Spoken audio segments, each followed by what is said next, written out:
my friend Avi Lipkin, straight from Israel. I've been a guest speaker at H&H Club several different times, okay? Avi Lipkin, thank you, Mark.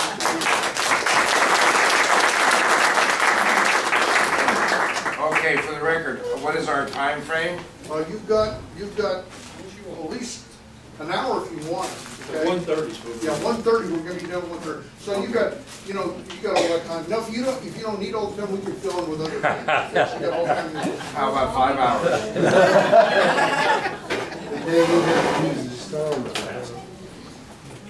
Okay, well, there are a number of subjects I think I would like to cover. As a Jewish speaker, I'm used to being interrupted in Jewish circles. Usually they don't let me finish what I'm saying. I know Christians are respectful, they listen to the end, but if there's anyone here who really has something bothering them that they want to ask, get off their chest, you can raise your hand and interrupt me, and this will be a very informal, down-to-earth chat. I want to cover a number of subjects. I think it's important to cover Russia, Ukraine, what's happening in Europe. It's important to cover ISIS, of course, in Iraq, what's happening in the Middle East. How many people here heard of the tribe in Yemen, Houthi, H-O-U-T-H-I? This is a good group because usually I speak in church, nobody ever heard that name before. Houthi, what kind of a name is that? The Houthis are Shiites. They've taken control of Yemen. They are backed by Iran. And I predict at some stage we're going to see a leisurely country drive to Mecca, which is about a few hours away, and the Iranians are going to take Mecca. The Iranians are going to try to take Mecca with the help of the Houthis. I think there'll be tremendous disruption in other parts of the kingdom, Saudi kingdom, by the Shiites. They're going to call Egypt in. Egypt is bankrupt, but Egypt will send its troops in to save Saudi Arabia from the Shiites. It's a mess because it's going to be a regional international war between the Sunnis and the Shiites. We're talking about, it's biblical. It's biblical. It's 2 Chronicles 20. If you look at 2 Chronicles 20, it's exactly what happened 2,600 years ago. We need to look at Israel. We need to look at politically correct Europe. We need to look at politically correct America, which little by little is getting a little less politically correct. Praise God. And I do have to say that I never really got excited about elections in the United States until 2 weeks ago. And the victory of the Republicans, I'm still on a high about it. I just hope that Obama doesn't pull the rug out from everyone's feet and declare martial law or do something crazy, like wag the dog. I wouldn't put it past him. I would say Americans need to be really, really on their toes for what this president might be planning to do. I do believe he is a Saudi plant. How many people saw the YouTube about me and my wife, Saudi plant? Like 3 hands. I recommend when you go home, look up Saudi plant, P-L-A-N-T on YouTube. There were about 5 million hits there. It was made by a Southern Baptist pastor in Milton, Florida, Pastor Carl Gallups. How many people heard of Carl Gallups? And I've spoken in his church in Milton, Florida. Milton is very close to Pensacola. This is based on a TV broadcast that my wife picked up on Egyptian TV. If you want to know the approach of the United States government today, the White House and the State Department, you need to see this. It's a 3-minute YouTube. My wife Rachel is Jewish, like I'm Jewish, but I was born and raised in America, praise God, so my mindset is Christian. My wife was born and raised in Islamic Egypt, so her mindset is Islamic. So we've had a very tumultuous marriage over the last 46 years. She hasn't killed me yet, and I always say I'm an expert on Islamic terrorism because I'm married to it. Rachel's job is to monitor the broadcasts of our neighbors in Arabic, and unlike the drivel that Americans are fed by the mainline media, my wife picks up what they really say, what they really mean, and what they're really doing in Arabic. So January the 19th, 2010, Rachel picked up Channel 3 TV in Cairo. These are not military broadcasts. These are simple, civilian broadcasts. It was a talk show. It was called The Round Table. And this was before the Arab Spring. And the former foreign minister of Egypt, Abu Lipkin, was debating with Muslim Brotherhood people. And they were attacking him. They were attacking Mubarak, who was still president of Egypt. And they were saying that, they were demanding that Egypt annul the peace agreement with Israel, start a war with Israel, and wipe Israel out. Because for every true Muslim, Israel must be destroyed, every Jew must die, and every Christian who doesn't convert must also die. In case you didn't know, Christians are Jews in the eyes of Islam. We are all one people. Jews are the Saturday people. What? The people of the book. In Arabic, Ahl al-Kitab, you ask anyone from the Middle East, Jew, Christian, or Muslim, they say yes. Jews and Christians are one people, the people of the book. And the only difference between Jews and Christians is that Jews keep the Sabbath on Saturday and Christians keep the Sabbath on Sunday. Therefore, kill the Jews on Saturday, kill the Christians on Sunday. This is exactly what's happening today in the Middle East. We're looking at a Holocaust as a result of the Holocaust of Christians. We're looking at the termination of Christianity in the Middle East, except in one country, and that's Israel. Israel is the only country which is blessing its Christians. And how many people know I'm forming a Judeo-Christian party to run for the Knesset in Israel? And this is, by the way, my last trip to the States as an itinerant traveling preacher. I'm going back in January. I'm going to be 66. I'm going to start getting Social Security, a whole $1,000 a month. But this will allow me, hopefully, to stay home in Israel. January, February, March, the party will be completely registered by then. And then I come back, and 30 millionaires here come up to me afterwards, and I will make an appointment with you in March, April for big checks. Because a political party requires millions of dollars for radio, TV, newspapers, secretaries, offices, vehicles, insurance, lawyers, accountants, etc., etc. Okay? At this stage, we are down from $36,000 to $19,000. With that, the party's registered. And 30 signatures, we have 70, we need 30 more. This will be done, God willing. But getting back to Egypt, so Abu Lipkin was listening to the Muslim Brotherhood people attacking him and attacking Mubarak. Mubarak was your ally for 30 years. And when they said, you know, that the Egyptian government is remiss, the Egyptian government isn't destroying Israel, he said, listen, I have to tell you guys, we in the Egyptian government know exactly what we're doing, and when the time comes to destroy Israel, Egypt will be ready to do so. You know, we have a peace agreement, but you know, peace agreements with the Muslims are temporary. They only last until the Muslims are ready to break them. Okay, that's something that goes back to the days of Muhammad. The Hudaybiyah agreement, every agreement Muslims make are to be broken when Islam is ready to break them and continue the battle. Only a fool will believe a peace agreement with Islam. Yeah. Okay.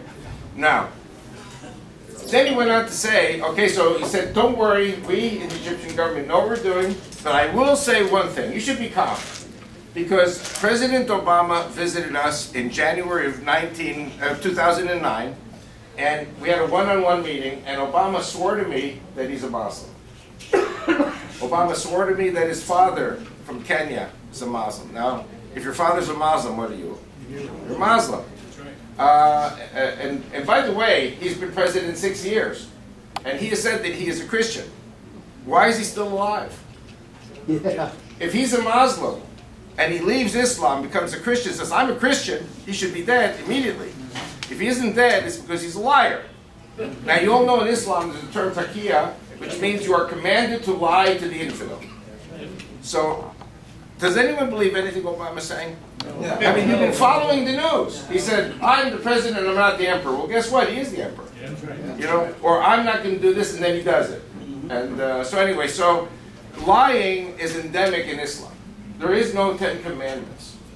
Okay. For those of you who say, oh, the Jews are under the law, we Christians were not under the law, wrong, wrong, wrong. Yes, you are under the law. It's called the 10 Commandments. That's law. If you are a Christian and believe in the 10 Commandments, you are under the law.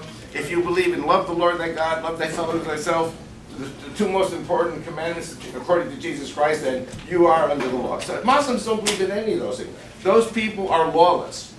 They are lawless. They have no law.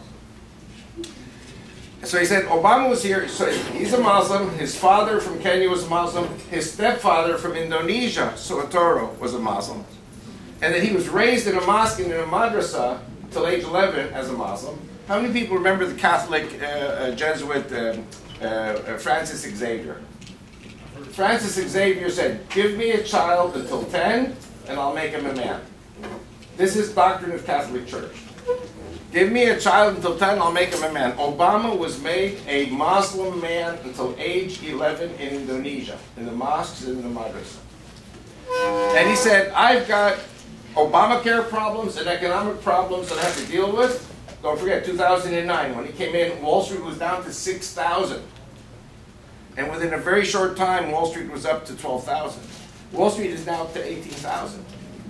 And at the end of this session, about 3 hours from now, I'm going to explain to you how Wall Street's going to go up to 25,000 to 30,000 very soon.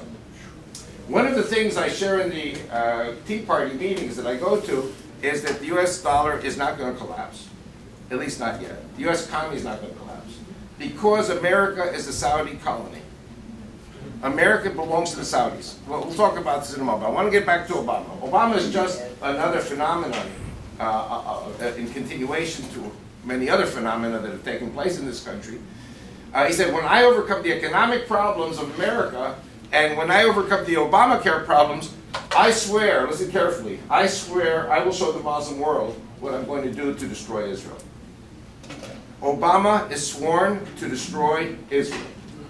So my wife picks up other broadcasts, for example, 2006, the Saudis are saying, we will have a Muslim in the White House by 2008. My wife said, who is this Muslim? Nobody knew who Obama was in 2006. The guy was parachuted in from Mars. Nobody knows who this guy was. So Obama has three, and my wife picked up another broadcast where the Saudis were saying Obama has 3 commands that he must fulfill. He is a Saudi planet. The Saudis tell him what he has to do. And this is the debate now. Number 1, to destroy the Shiite government in Iran. Not only Shiite government in Iran, to destroy all the Shiite leadership. Bring Shiite Islam under Sunni Islam because the king of Saudi Arabia is the head of the Sunni Muslims. It's like Catholic Protestants, but it's 1,400 years. The Catholic Protestant were only 300 years. So Obama has to destroy the Shiite regime in Iran, replace it with a pro-Saudi government, pro-Sunni government, destroy Israel, and make America a Christian country, a Muslim country. This is what we're going to be talking about during the next hour. So I know many of you are thinking, well, wait a second, but isn't Obama playing nice with the Iranians? Isn't Obama trying to extend and trying to extend and trying to extend the negotiations? And meanwhile, Israel's going nuts because Israel knows that the Iranians are going to have nuclear bombs very soon, if they don't already. Okay, and so there are 2 things I'll say about this. Number 1, I believe that if his commands, 2 of his 3 commands are destroy the Iranian leadership and destroy Israel, then his plan is not to attack Iran so that Israel will have no choice but to attack Iran and then let Israel duke it out with the Shiites. In other words, Israel will have to duke it out with Iran, Bashar al-Assad of Syria, Hezbollah, and of course Hamas will jump. You know, it's like a bunch of hyenas jumping a lion. The Lion of Judah could defeat 1 hyena or 2 maybe, but not 4 or 5. So Obama's plan is to destroy Israel by having Israel go to war with Iran and then let Iran and Hezbollah launch 100,000 missiles at Israel. That's what they have. These people, Israel is building desalination plants to bring water to the people, and the Muslims are building weapons of mass destruction. Because that's the only thing they have on their mind. And that's why the poor Muslim people are suffering as much as they're suffering, because their whole leadership is mentally retarded. Forgive me for saying it. The second thing is, let's say that President Obama really does have plans to attack Iran. Is he going to say to Iran, I'm going to threaten you and I'm going to attack you? Or does he say, let's make nice? He's going to say, let's make nice, to get the Iranians off their guard. So it may be that at some stage, Iran will be attacked by a combined US and Israeli and European force, because the Europeans are also not very happy about what's going on. Who's in control here? Saudi Arabia.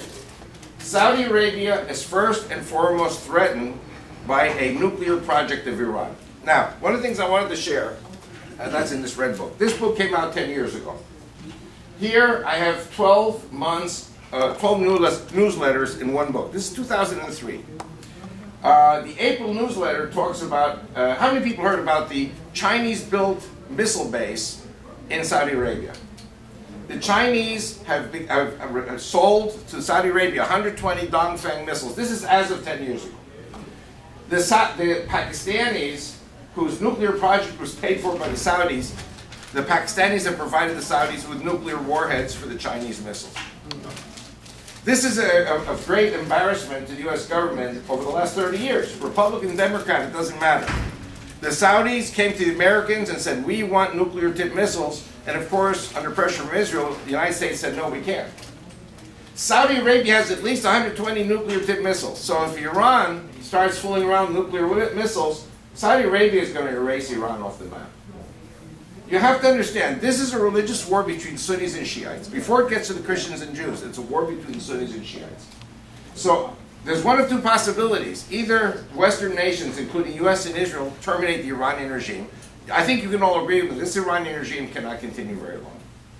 It is not interested in peace with Israel or the West.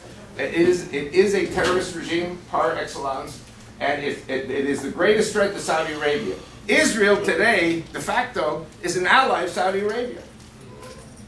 The threat to Saudi Arabia is the Shiites. Okay, the Shiites are in Iran, Shiites are in the southeastern part of Iraq, Shiites are Hezbollah in Lebanon.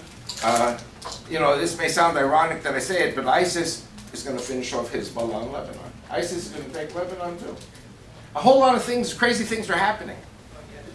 So that's in this book. Saudi Arabia is ready for whatever might happen. Saudis don't know how to fight, but they probably have these Chinese who will be ready to launch missiles, which is ironic because the Chinese are with the Russians and they're with Iran. So, you know, the Saudis talk big, but they can't do anything by themselves. The Saudis, I'll give you some broadcasts my wife picked up in Arabic. The Saudis were saying when George W. was president, either George W. is our ally or he's not our ally. If he's our ally, he will go to war for us because we Saudis don't, you know, we'll pay America handsomely to go to war for us. If he's not our ally, we will pull all our money out of Wall Street and bring the American economy down. In other words, that's the stick and the carrot that the Saudis have to make America do whatever the Saudis want. So this is one thing about the Saudis that we have to keep in mind. Then Rachel picked up another broadcast where they were saying, we are so happy to see American boys and girls losing their arms and limbs or dying in Iraq and Afghanistan. Makes us happy. We'll give them lots of money so their boys and girls can go off and get killed for Allah. In other words, in the eyes of the Saudis, Americans are useful idiots. But America is a Saudi colony. The Saudis want America here for their purposes, and now I go into the third. I talked about destroying the Iranian leadership. I talked about destroying Israel, which you know God's not going to allow to happen. And Israel is the ground-based aircraft carrier of the United States there in the Middle East. I don't know if you know that or not. America has over $1 billion of weaponry in the storage there in Israel, ready for U.S. military if it's needed.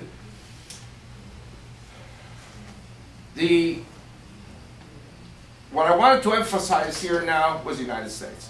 Because I know all of you are good Christians and good patriotic Americans, and this is the part that I think most Americans are not really aware of. There are two types of Islam. There is the revolutionary Islam, which you all know is 9/11. Now you all know that 9/11 could happen again. Not only could happen again, the Muslims have promised that they will carry out a series of 9/11 attacks. Now, on the other hand, you have what you call the moderate so-called Muslims, who are not moderate at all. Their plan is not to destroy America physically, only spiritually. How do you do that? You take over America with a buyout. In other words, the Saudis, the Islamic world, has the oil, has the petrodollars that you pay them for the oil, which they then reinvest into the American economy. And thirdly, and here comes the whopper, America is being invaded by millions, if not tens of millions of Muslims. Okay, so I think I may have spoken about it before, but I want to go over this again because it's getting, I mean, you're all concerned about these little kids coming in from Central America. These Central American kids are part of a bigger phenomenon. So let me, and now we get into Russia and Ukraine. This is what I want to talk a little bit about. forgive me for saying it like this, let's put aside God for a moment. Let's put aside religion for a moment. Let's talk only about economics 101. I think you can all agree with me, numbers are economics. If you have a country or a block of countries that has 300 million people, which is the United States, 310 million, and the Europeans have 350 million people, America has a problem. America must have more population. I don't know if you can feel where I'm going with this. Okay. So America and Canada and Mexico have been discussing something called NAFTA. How many people remember NAFTA? No. NAFTA would I'm not defending, I'm just saying this is how the economists talk and think. NAFTA would give the North American continent 500 million people. Okay? Now Europe has a problem. What does Europe do? It's 350 million. Europe is 50 million Muslims, 300 million non-Muslims. I don't want to say Christians because you know the status of Christianity in Europe is pretty bad. Okay. Muslims are buying out all the churches with Joel closing down. There is a country called Turkey. Turkey has land mostly in Anatolia, which is Asia Minor, and they have also land across the Bosporus in southeastern tip of Europe, the Balkans. So the Turks have a justification when they say that they are Europeans and they want to join the European Union. Now, there are countries like Germany and France don't really want the Turks coming in. Why? Because the Turks are 70 million Muslims, okay? You already have 50 million Muslims, which would be 120 million Muslims and 300 million non-Muslims. But it's more than what you think it is. Because you have 200 million former Soviet citizens in the stands. Remember Kazakhstan, Uzbekistan, Tajikistan, Kyrgyzstan, Azerbaijan? There are 6 republics with 200 million people that broke away from the Soviet Union. These people are Turkic. Turkic means they're a little different than the Anatolian Turks, different tribes, but they're all Turks. According to the Turkish government, any Turk from the former Soviet Union can now move to Turkey and get a Turkish passport. Just as Jews can go to Israel, land at Ben Gurion Airport, and immediately get an Israeli passport. The Turks have the same law. If you go into Turkish government buildings in Ankara or Istanbul, and you look at a map of the world, you're going to see many, many countries colored in red, like the Turkish flag, which are not Turkey.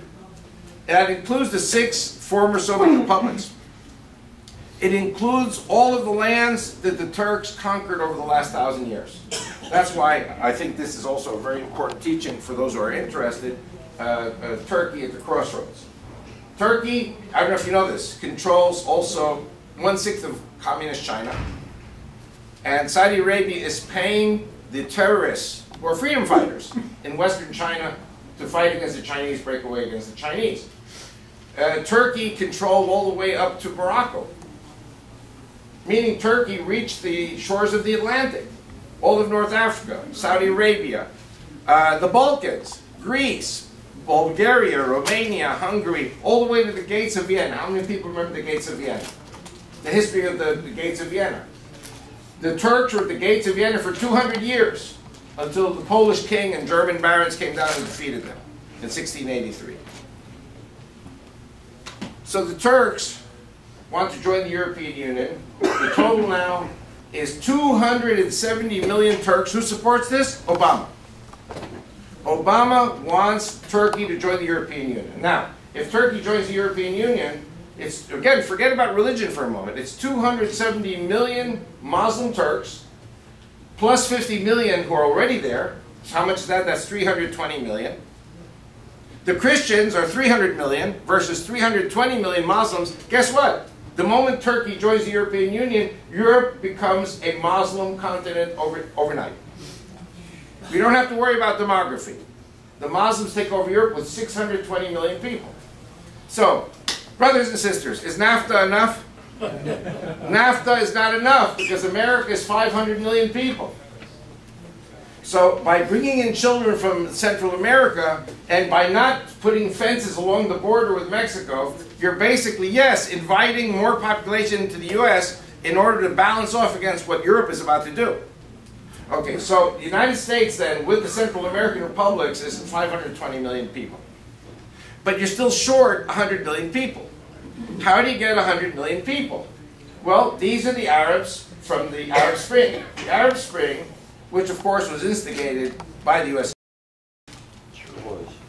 The Arab Spring was instigated by the U.S. government. The killing of the Christians was instigated by the U.S. government.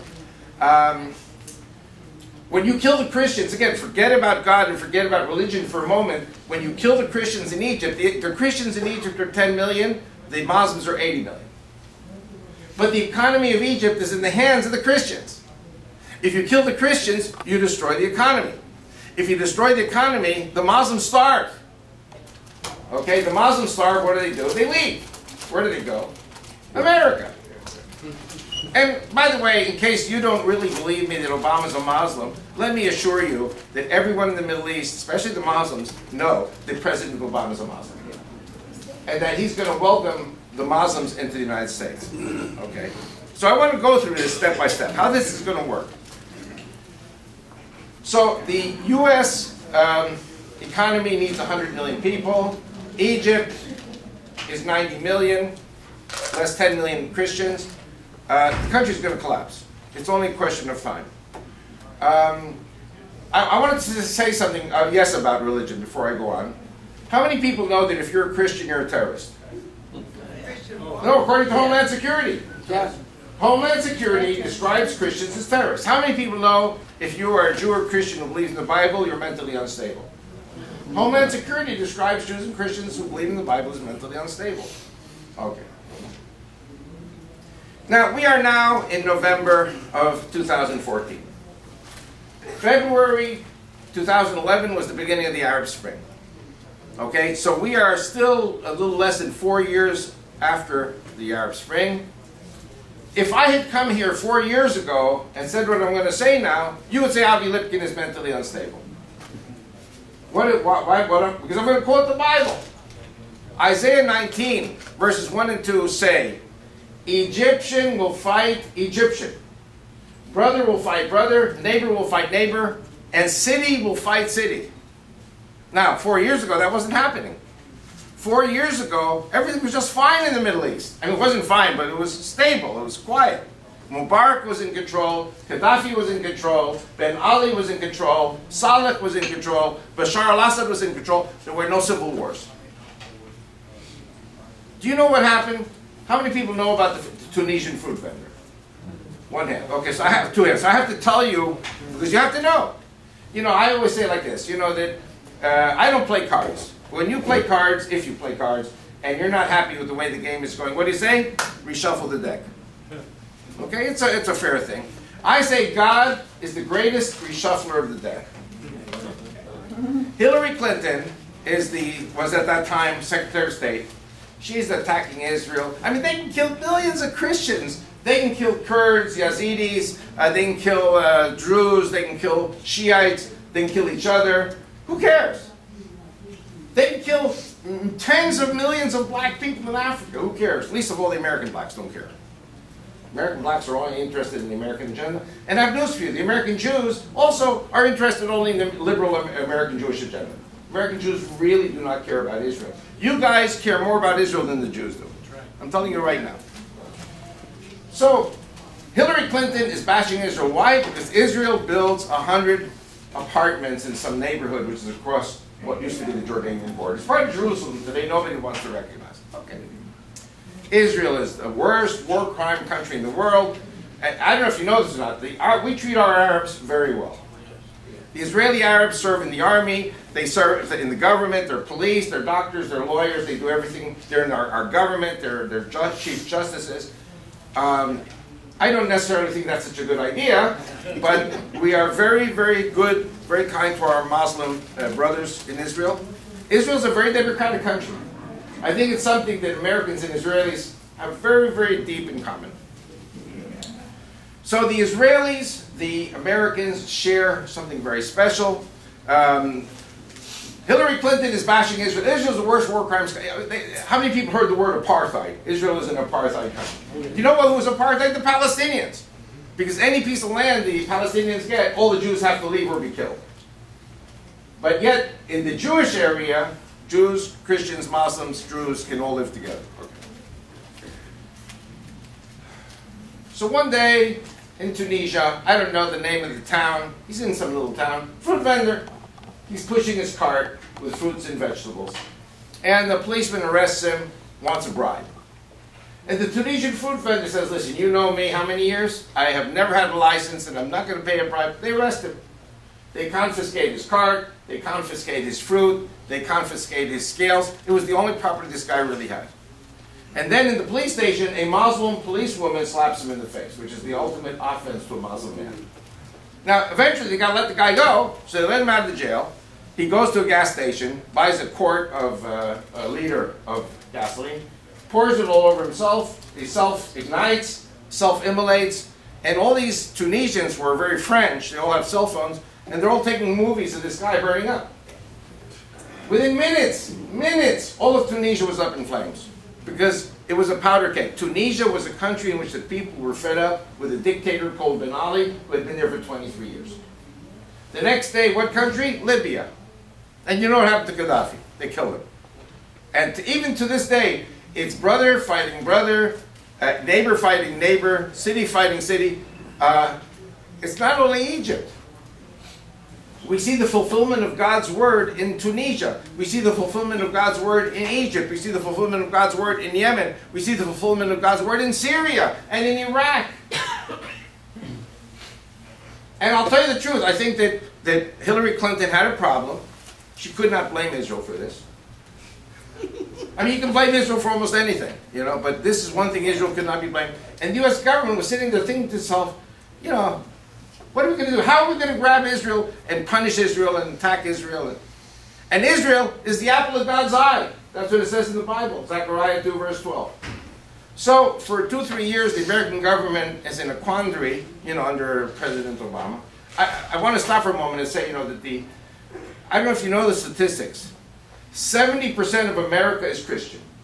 They go to church. 70% of America supports Israel. I'm not saying that it's the same 70%, but we're looking at the numbers. Congress, bipartisan support for Israel, 80%. The military sees Israel as an ally, 100% ally. The enemy of Israel is the White House and the State Department. So let's go back a moment, because we're talking about money. We're talking about oil. We're talking about international power blocks. If you want the Muslims on your side, you have to kowtow to them. That's the approach. It has been like that for 70 years. 3 years go by, and then the United States starts ganging up on Israel again under Obama. Israel is apartheid. Israel is a war crime state. Palestinians want their own state. And what happens? ISIS. Who created ISIS? The United States. And now, do you know how ISIS was created? You want me to go through this quickly? The United States and America paid a lot of blood and a lot of treasure for this. Overthrow Saddam Hussein. And the United States under George W. says, well, we believe in democracy. What's democracy? Majority rule. So in Iraq, who's the majority? The Shiites. The Shiites are the majority. They're 60%. Saddam Hussein and his Sunni Arabs are 20%. The Kurds, 20%. So who's the majority? The Shiites. Who backs the Shiites? Iran. So the United States basically shoots itself in the foot by trying to promote democracy in a country that, as my wife picked up in broadcast, Saudi Arabia was saying, democracy over our dead bodies. There will never be democracy in any Islamic country. So your conclusion is, if you want democracy to win, Islam must be banned. It's like, can there be democracy in a Nazi country? Or in a communist country? Those systems have to be banned in order for democracy to grow and thrive. And this is what's happening now in Afghanistan and Iraq. You have the Afghan people who are Muslims, but they're trying to have democracy. They have a volleyball game yesterday, and 46 people died because some crazy suicide bomber blows himself up in the middle of a volleyball game. Completely satanic behavior. If America pulls out of Afghanistan, all of Afghanistan will turn to what it was under the Taliban. America cannot completely pull out of Afghanistan. America cannot completely pull out of Iraq. I mean, either America is world power number one, which is what I believe in, because there is no country. Can Russia replace America? Can China replace America? There is no vacuum. There has to be a policeman. America was chosen by God to be a policeman and keep this world in order somehow. Okay. So now you've got ISIS. So what happens is Saddam is defeated, his Iraqi army, Republican guards are defeated, and the U.S. says, okay, democracy. So democracy means the Shiites rule. The Shiites come in and say, you know what, we're going to fire all of Saddam's soldiers. All of Saddam's officers are fired. Now there were soldiers under the Saddam military who were, I won't say good people, but they were good Iraqis, they were patriotic Iraqis. They could have understood the new reality that they had to work with the Shiites and not just kill them. Saddam Hussein killed 2 million Shiites between the war with Iran and the people in the south. So there's this tremendous hatred between the Shiites and the Sunnis. Again, this is what we're going to see in Saudi Arabia. Remember what I'm saying, you're not getting this in your news. Saudi Arabia is going to come down very soon. Complete chaos. So then the U.S. government comes up with a new idea. Well, you know, these Iraqi soldiers are unemployed. What are soldiers? They're people who can't do anything else other than be soldiers. So the U.S. comes up with something called the Sunni Surge. How many people heard of the Sunni Surge? The Sunni Surge was basically take these disgruntled former Saddam Hussein officers and somehow incorporate them as military units in the Iraqi army. Okay? This is what was the beginning of ISIS. These people were given arms, they were trained, and as soon as ISIS appears, they all joined ISIS. Because ISIS was promising them to defeat the Shiites. You know, I have to tell you something. Do I have time for a quick joke? Sure. Always. This is one of my best jokes. I'm very serious. How many people remember the joke about Father O'Malley? I've told this joke many times. So Father O'Malley is a Catholic priest in Northern Ireland. You know, you got this tension between the Catholics and the Protestants. I'm a Jew. I love Catholics. I love Protestants. Please forgive me. So Father O'Malley is preaching against the Protestants. He gets a call from the Archbishop, and the Archbishop says, with his Irish accent, Father O'Malley, I have been receiving reports of bashing the Protestants. We are now working for peace in Northern Ireland. Is that clear? From now on, you preach the gospel at the High Mass. So Father O'Malley gets up in his Catholic church at the High Mass, and he says, and Jesus was having the Last Supper.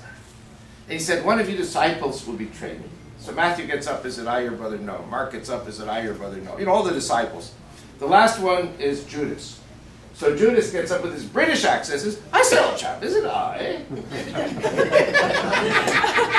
So, you know, I have to tell you something. I go down to the Rio Grande Valley on the border with Mexico. And I go to churches, and it may sound strange to many of you here. I go to a Catholic church, I see certain faces, I remember them, become friends. The next night I'm in a Protestant church, they're in the Protestant church. The next day I'm in a Catholic, I mean, the same faces are appearing in the Protestant and Catholic churches. So there are some Hispanic families that have many kids, 10 kids, 5 go to the Catholic church, 5 go to the Protestant church, and then the next week they switch. I mean, what was Australia? Australia might, you know, I mean, this was a penal colony, and all the Catholics and Protestants that the Crown in London wasn't happy with, they sent them all there to Australia, and they learned to drink beer together. So, maybe you have some tension in Northern Ireland. It's one interesting point. In Northern Ireland, when they have a soccer game between Protestants and Catholics, the Protestants wave the Israeli flag, and the Catholics wave the Palestinian flag. There is not one Jew or one Arab in the whole stadium. But that's how they identify, okay? But you don't see Catholics and Protestants slaughtering each other anymore. This IRA, praise God, is over, you know? So many people are dreaming or fantasizing or delusional about maybe the Arabs would accept peace. There can be no peace as long as Allah, who I call Satan, is their God. Okay, how many people know I have a 3-year jail sentence in Switzerland? I said, it's 5 hands, you don't know? Let me explain it to you. I went at the behest of the Christian EDU party to convince the Swiss people, to help to convince the Swiss people that the Muslims should not be allowed to put minarets in. You know what minarets are? Yeah. Minarets are the tall spires, 5 times a day with loudspeakers, Allahu Akbar, you know. At 4:30 in the morning, you think you're going to sleep 5 miles away from here. And I said to them, Chevre, we say in Hebrew, Chevre, listen guys, Allah, when they say Allahu Akbar, it doesn't mean God is great. You know, your media tells you, even on Fox News, Allahu Akbar, guys, no! Allahu Akbar means Allah is greater. That's right. Allah is greater than the God of Abraham, Isaac, and Jacob because their God is the moon god, the war god, the sword god. Now, if you're a Christian, who said he was greater than God? Satan. If you put in minarets, you are giving the Muslims the right to proclaim the superiority of their God, Satan, over our God, the God of the Jews and the Christians, the God of Abraham, Isaac, and Jacob. I said this in 23 cities. I said Allah is Satan, and Islam is not a religion. It is a criminal psychosis bent on the destruction, not of Israel, not of the Christians. Islam is bent on the destruction of the entire human race. Because the Muslims are killing each other too. And I want you to know, I don't hate the Muslims. I was convicted in absentia of hate crime in Switzerland. I say I love the Muslims, but I'm going to fight Islam to the death. And all of you here have to be ready for this, because Islam is coming in the tens of millions. Okay, so let me explain now how Islam is coming in the tens of millions. And I know I've said it here again. It has to be repeated again and again and again. One way the Muslims came in with the fall of the Shah, 9 million Iranian Shiites came here, but they were Western Iranians. They weren't fanatic Muslims. On their coattails, we've got some who've come in. Okay, but you got 9 million Shiite Iranians in America who came in after 1979. How many Jews are there in America? 5 million. 5, 6 million. How many Iranians? 9 million. So, as of 1979, America is no longer a Judeo-Christian country. America becomes a Christian Muslim country. Obama said it in his speech, in his inaugural address in 2009. Look at his inaugural address, 2009. America today is a Christian, Muslim, Jewish, Hindu country. Okay. But the more insidious part is now the Sunnis. The Arab Immigrants Association, like 10 years ago, I can't get new statistics, but many years ago, the Arab Sunnis claimed 7 million Arab Sunnis as citizens of the United States. So how much is 7 and 9 million? 16 million Muslims against 5 million Jews. The black Muslims of Farrakhan, Nation of Islam, claim 4 million. And in case you didn't know it, your jails are boot camps for Islam. I think it's 25% of the inmates in American jails are black Muslims. 25%. The blacks altogether in America are 13%, but the jail inmates, twice the number in the jails. These people come out, if you're black and you're in jail, if you don't become a Muslim, you will not live. You must become a black Muslim in order to survive any jail sentence in this country. So that's 20 million. And that is Iranians, Sunni Arabs, and blacks. We're not talking about Turks or Kosovars or Albanians or Somalis or Indonesians or Chechens from Russia. I mean, there are many more people coming across the border. Okay.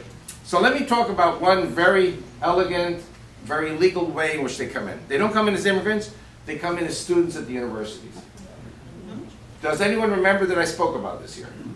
Okay. My second book, Christian Revival for Israel's Survival, talks about this technique. Now what they do is this, very simple. You get I don't know if you know this or not, universities are businesses. Universities either make money or they fold.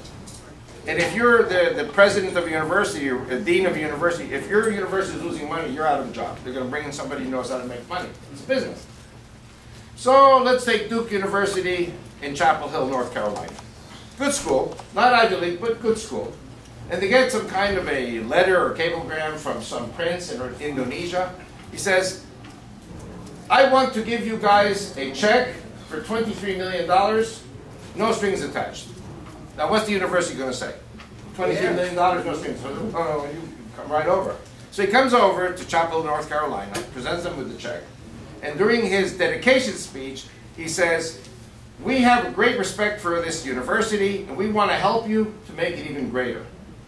Now, we know that you don't have an Arabic language or Islamic studies chair, and if you agree to have an Arabic language or Islamic studies chair, we'll give you another $23 million. What's the university going to say? Yes. They're expanding. They're adding a new chair, 2 chairs to their university. And they say, we know that you don't understand anything about Islam. We're going to help you to understand. We're going to send you our own professors. What are Muslim professors? Missionaries. And we know that your kids are going to have a problem learning the language, so we're going to send you Muslim students who will teach your American kids Arabic. Well, they will tutor for free. And these 500 students every year will pay full room, board, and tuition. Do you know how much full room, board, and tuition is in the college today? A lot of money. Chapel Hill comes out with about $100 million. Now, what happens is, the 500 boys after 4 years are 2,000. Because you have 500 freshmen, 500 sophomores, 500 juniors, 500 seniors. Now, Muslim boys are allowed to marry Christian, Jewish, or atheist women. So, it's not the other way around. You cannot marry a Muslim woman because they will kill the girl. If a Muslim girl tries to marry a Christian or Jewish man, she will be killed. Though now we find some Muslim men actually marrying Jewish or Christian men, though the circumstances are kind of dubious because, for example, Huma Abedin, you know, the right-hand woman to Hillary Clinton, married Anthony Weiner. He's a Jew, supposedly. I mean, that's the most hateful thing any Muslim can do, unless he converted to Islam. So many times when you hear about a Muslim woman marrying a non-Muslim man, he probably converted to Islam in order for her not to be killed. She comes from a very prominent family in Saudi Arabia. So let's go back to this. So the Muslim men come here and they can marry Christian women, Jewish women, atheist women. They have a budget. These Muslim men come with a budget to wine and dine and woo and court American women, buy them jewelry, like like Rule Valentino, the Prince of Araby, sweep the American girl off her feet, and opposites attract. So these Middle Eastern men are exotic and very, very charming until they get married to the American man, to the American woman. Then once the American woman marries the Muslim man, she's finished. She's a slave. Sharia law. Yeah. Okay. So they have children. When an American woman marries a Muslim man, what is the religion of the child that is born out of this wedding? Muslim, because it's the religion of the father. American women become Muslim baby producing machines. Do you understand? After 2 years, the Muslim men can now get passports. American passports. They're American citizens being married to an American woman. Then they can bring their parents and their brothers and their sisters and their cousins and their uncles and their aunts, anyone they want to bring. So let's say like this. I don't know how many universities get money from Islamic countries. Let's say, ballpark figure, 1,000 universities. Do the Muslims have $100 billion? By the way, $17 trillion. Who's concerned about $17 trillion? I'm not concerned about trillion. You know why? Because the Muslims have $17 trillion. All you have to do is convert to Islam, and they're going to bring that money here. That's going to be eventually the choice you're going to have to make. Either America will suffer financially and stay Christian and then come out on top later, or it's going to sell its soul to the devil to have a little more money right now. Okay. So if you have 1,000 universities times 500 visas a year, that's 500,000 coming into this country. Now, a lot of these people go back to their countries, but a lot of them stay here, get rooted in the country, and then the growth becomes exponential. That's why I say there are 30 million Muslims in America today. A lot of these people are under the radar. Okay, let me ask you all a question. How many people have seen the YouTube going around of an American jet charter pilot who quit his job because he was flying in illegal Muslims into the U.S.? One hand. Anyone else? Okay. Now, this was not news for me. I once was flying out of Dallas-Fort Worth Airport, and I returned the car. The guy who received the keys to the car was a young Indonesian Muslim, very handsome man, very handsome, very nice guy. He was just so pretty, like you wanted to embrace him, say, "This is my brother," you know. And I was in a rush to catch my flight. He says, "America's the greatest country on earth." I said, "Yes, I know America's the greatest country on earth. Why do you think America's the greatest country on earth?" He says, "Well, see, look at my story. I used to be like a UPS FedEx delivery boy in Indonesia. I was in the American Embassy in Jakarta. And one day, when I was inside of the embassy, an American embassy official points his finger at me and says, 'Hey, you want to go to America? There's a plane leaving tomorrow. Bring your whole family.' He said, 'I don't have a passport.' 'You don't need no passport. You don't need visas. We will process you when you get to America.' Isn't America the greatest country on the earth? Fill up the plane." Okay. So, I have 3 girlfriends. They're 75 years old. In Joplin. And now you guys, you all know Interstate 44. And as soon as you get into Missouri, you have mile marker 4. You have all those truck stops there. And so the ladies that I'm friends with, they're there every day with their trucking companies. And every day, 2 buses pull in from Mexico, carrying Muslims through Texas up to Oklahoma and into Missouri. I have heard this YouTube with the American jet pilot. He says the plane would land on a runway, go to the end of the runway. They wouldn't go to the terminal. The people would get off the plane, get into buses. Each one would be given $3,000. And they'd be sent to some place in one of the northern states, like Michigan, Wisconsin, Minnesota, Maine. And you know, I have to tell you something. I got Christians in every state of the Union. And the Christians say to me, Avi, you have no idea how many Muslims are pouring into this area here. And you know what? Nobody in the U.S. government is accountable. And it's not about Obama. This thing has been going on for 50, 60 years. So, I'm just crying on your shoulder. I don't know who we can speak to, what can be done, but the agenda in Washington is to bring strange, illegal people into this country. So why should we be surprised about from Mexico or Central America or Latin America, and the OTMs, other than Mexicans? Okay. I'll tell you another story. I don't know if I shared this here, but this is something that I keep stumbling onto things during my travels along the borders. I pick up things. I was once in United Baptist Church in Laredo, Texas, all the way down on the border of Laredo, Mexico, Nuevo Laredo. And I preach in English, I preach in Spanish. I have DVDs here in Spanish also. So I preached in one session which was English, I preached in another session which was Spanish. After that we all went out to eat together. And they said to me, we have to tell you a story. One morning, 8 a.m., we came to church. We find a woman prostrate on the carpet of the church. She's wet from the waist down. She had just waded across the Rio Grande River. And so we spoke to her in Spanish because she was dark-skinned and she wasn't a Mexican. She was from Iran. What's her story? This was a Muslim woman who had a vision of Christ. You all know that there are a lot of people in the Middle East that are having visions of Christ. And she became a believer. And she was an unmarried Muslim woman. And her family said, oh, you became a believer? We have to kill you. Now, because Muslims kill their family members who become Christian.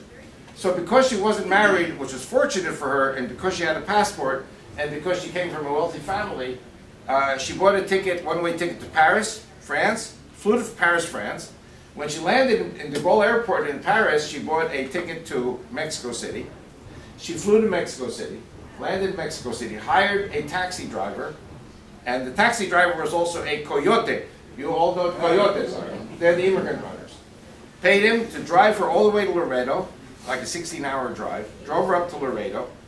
They got to Laredo like 2 in the morning, and he said, see, this is the embankment. You slide down the embankment, you wade across, waist deep, you go up the next embankment, you're in the United States. So she did this, no border patrol, no police, no army, no nothing. A single Muslim woman can do it, anyone can do it. She went to the church, the door was somehow left open, she went in, and she prostrated on the carpet of the church to praise the Lord for her salvation. And when everyone got there, they figured out what had happened. They said, you know, you can't just come into the U.S. like this, you have to surrender to the authorities. We will vouch for you. The happy end is that she was vouched for, she received asylum, she's a believer, she's safe, she's in America. But how many evil people could come across that border in so many different places? And you all know, you all watch, I imagine you probably all watch Fox News, which is the only station I can sort of tolerate. That and the Weather Channel, those are the only 2 stations I can watch. The border is completely open. There are so many places where people can come across, not just the river. Only God knows who's in this country. I have a teaching I did on a DVD. This I did like 8 years ago called Sleeping in America. I did this with Chuck Missler. And this is just a collection of things that happened to me along the Canadian and Mexican borders. They're coming in. You know, 19 terrorists shut down the U.S. on 9/11. 19. You got 30 million now. Only 10% are terrorists. So you got 3 million Muslim terrorists on the ground here in America already. So within the Islamic heart and soul, like I said before, the vast majority are not terrorists. 90% not terrorists, and they may want to make America Muslim, but not through violence. They'll do it through economic means. Okay. Now I'll go into this. How much time do we have left? Avi, I heard the other day that on PBS a report that 40% of those coming across the border from Mexico are not Mexicans. Right. Is that true? Right. Well, 40% who are not Mexicans could also be from Central America, because the Central American Hispanics have a carte blanche to come in. You have Chinese coming across the border. You have Ukrainians. You have prostitutes from Russia and Ukraine coming across the border, and then you have Islamic terrorists coming across the border too, in many ways. One little side point I want to add before I go into the final part of the message. I was in Canada 3 months ago in Vancouver, and I was talking about how the Muslims buy a home in San Diego, right on the border, and they buy a home in Tijuana, right across the border, and they build a tunnel 1 mile long, and they can bring people in. They bring people. Trucks can go up to those tunnels. They can bring backpack nuclear weapons into the U.S. And so my Canadian friend said to me, "Have you ever gone along the Canadian-American border? There's no fence. You know, if you cross over the border from Canada into the U.S. or U.S. into Canada, you have to go and personally look for some customs official and report that you've come across the border. You have these farmhouses." So they were saying the Muslims buy farmhouses in close proximity on both sides of the border, and the Muslims can bring anything they want into this country. This country is a sitting duck for terrorism.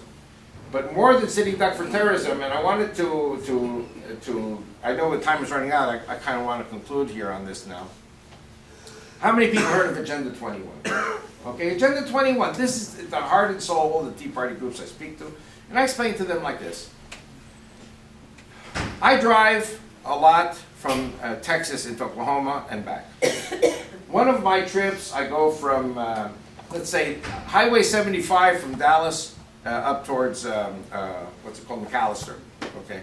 The moment you come across the Red River, how long do you drive? About 20, 25 minutes, you don't see a soul.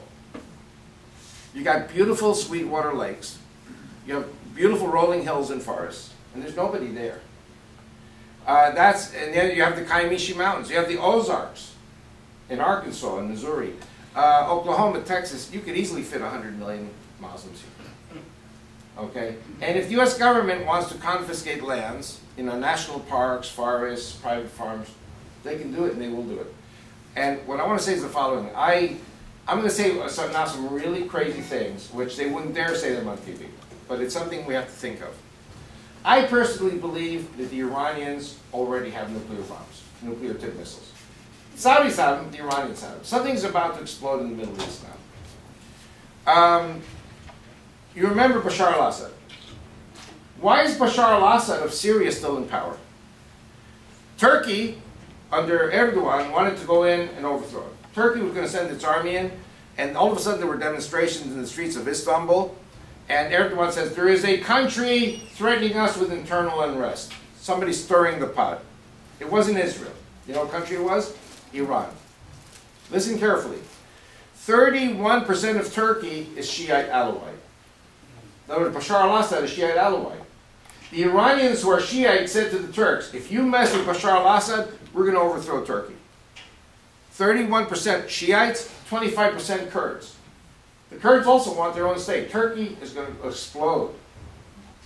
Okay. Turkey is 44% Turkish. The rest is minorities. Egypt. Okay, now this is the crazy thing. Egypt was going to send its army into Syria to defend the Sunnis. Egypt is Sunni. You know what Iran said? We're going to nuke the Aswan Dam. Now wait a second.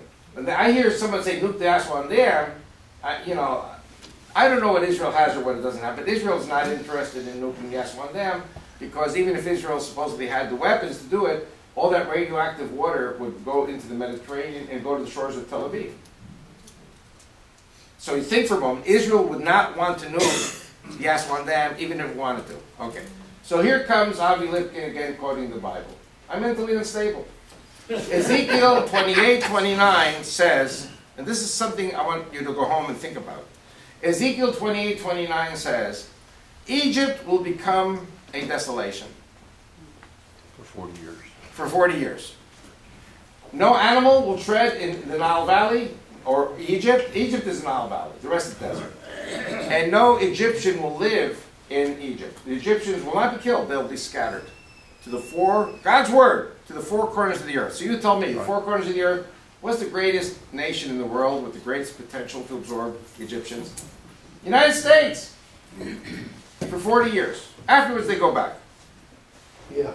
Okay? Now, so I believe there will be a Christian revival. Something's going to happen in this country. But Egypt will be decimated. Iran said if Egypt goes into Syria to fight Bashar al-Assad, they're going to nuke the Aswan Dam. You nuke the Aswan Dam, all of Lake Nasser goes like a tremendous tsunami, tremendous tidal wave through the Nile Valley. Cairo gets washed into the ocean, into the Mediterranean Sea. Alexandria gets washed in. All of Egypt is destroyed. The Egyptians will have about half an hour or an hour to drive or run to the high ground, to get away from the floodwaters. And then they're going to be sitting there, baking in the desert, thirsting and hungering, and the United Nations will pass an emergency humanitarian decree that the 90 million Egyptians cannot be fed in the middle of nowhere. They have to be taken to all the countries of the world. The Egyptians will have to be rescued. Egypt will be finished. That's God's word. So you may think I'm crazy. God's crazy. Then after God does something, hey, wow, God, he really did it, didn't he? But that's what it says. It never happened before in history that all of Egypt was carried out to other nations. You know what Oklahoma is. You know what Texas is. You know all these states. This country is so blessed and so rich, and it's empty. And you need 100 million immigrants to match Europe. The only problem is you're going to get your share of Muslims. Europeans are going to get the Turks. You're going to get the Arabs. Okay, now, what does that do to me? I'm Israeli. I'm American, but I'm also Israeli. I'm forming a Judeo-Christian party. And the Muslims come here. What are they going to do to the Jews and the Christians? They're going to kill them. So what's going to happen is you have 5-6 million Jews married to 2-3 million Christians. How many people know that Jews are intermarried with Christians in America? 71%. The assimilation rate is 71%. Every 100 Jews will marry 70 Christians. 71 Christians. When they come to kill the Jew on Saturday, they'll kill the Christian spouse on Sunday. So I predict we will see an immigration in the other direction of Jews and Christians fleeing death at the hands of these Muslim terrorists. These Muslim terrorists, the only thing they're interested in is killing Jews and Christians, except Christians who surrender to Islam. You have a government already surrendered.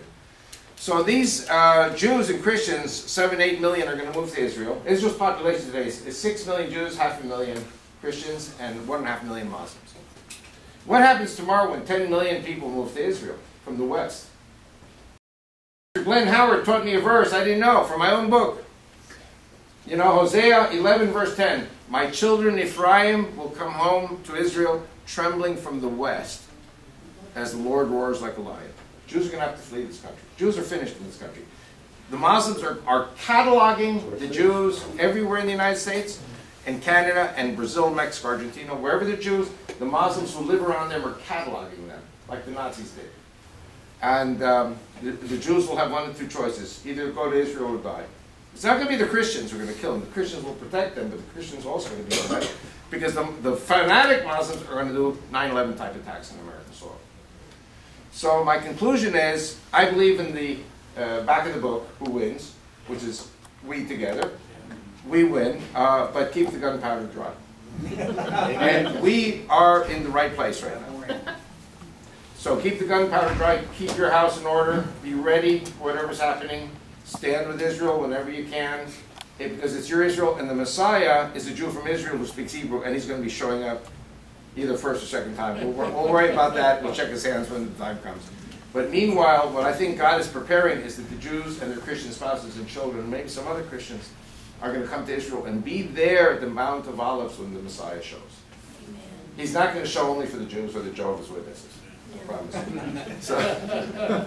So anyway, so that's the message. I'm an optimist, but you know, when you get into a roller coaster, you really strap yourself and hold tight.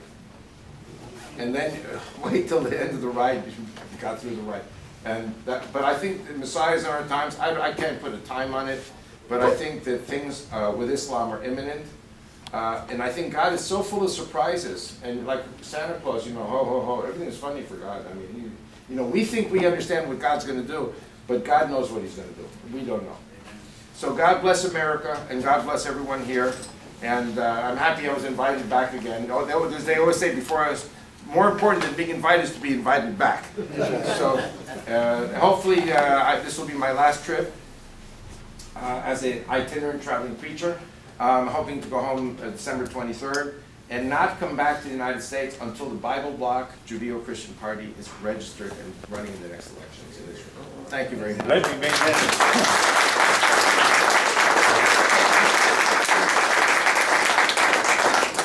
Kind of look back this way here.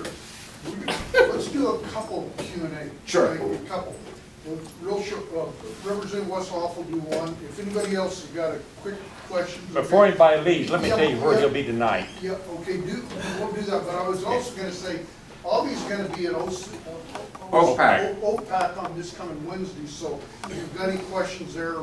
It'll be a very similar message in case other people want to hear it. Visit after the meeting here, buy some of the stuff there.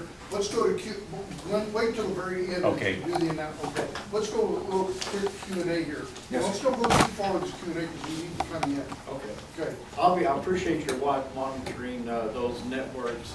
I too watch Fox a lot. Do you realize that Al Jazeera is now advertising heavily on Fox? They've got a special about the attack on the liberty by Israel, whatever that controversy is. I don't trust their interpretation. What did they say about the Liberty, just to know? About the Israelis attacking that ship. Yes. Okay. I know what happened. I know it's shrouded in controversy. I know but what happened I'm saying exactly. is I don't trust Al Jazeera's interpretation of what happened there. That was a needle in the haystack.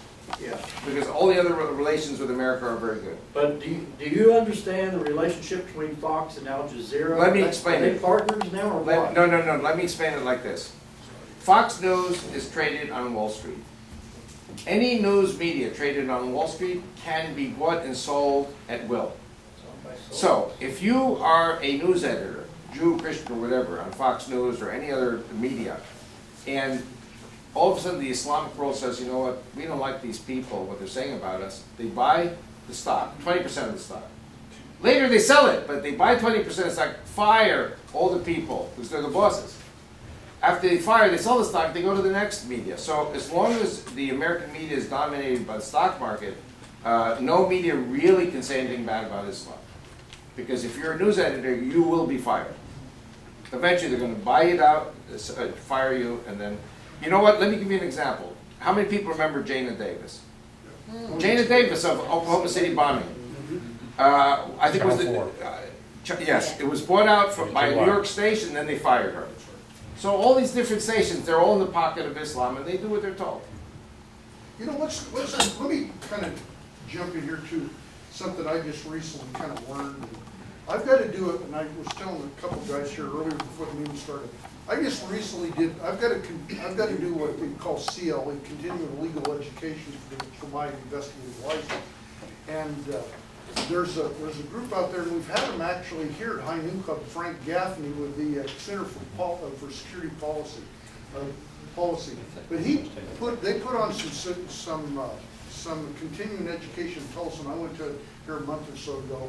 And there's a gal there that worked for him now by the name of Claire Lopez. And Claire Lopez is a previous CIA operative, obviously for our side, and she puts on and has for a number of years worked for the CIA and also puts on seminars for our special forces and our government agencies. Now, since Obama took over, President Obama took over, these people have since been fired. They've been fired. They cannot work for the State Department, the NSA, these different legal agencies, and hopefully that'll change in a very, very soon time when we get a different president in the White House. However, my reason for stating this, you may not technically agree with everything Avi says, but I'll tell you, almost everything that he says, that group will support what Avi's actually saying, okay? Now, on intelligence, nobody's going to get it always right on anything. That's why it's called intelligence. You hopefully it's the majority going to be right. So everything he's actually saying, that will be supported by somebody that's been on the ground, been on the ground for years, including Frank Gaffney and Ms. Lopez. So again, Avi, I really appreciate you coming to High Noon Club. I mean, and again, is he gonna be wrong sometimes? Well, certainly, is it the same way that our operatives overseas working in intelligence, they're gonna be wrong sometimes.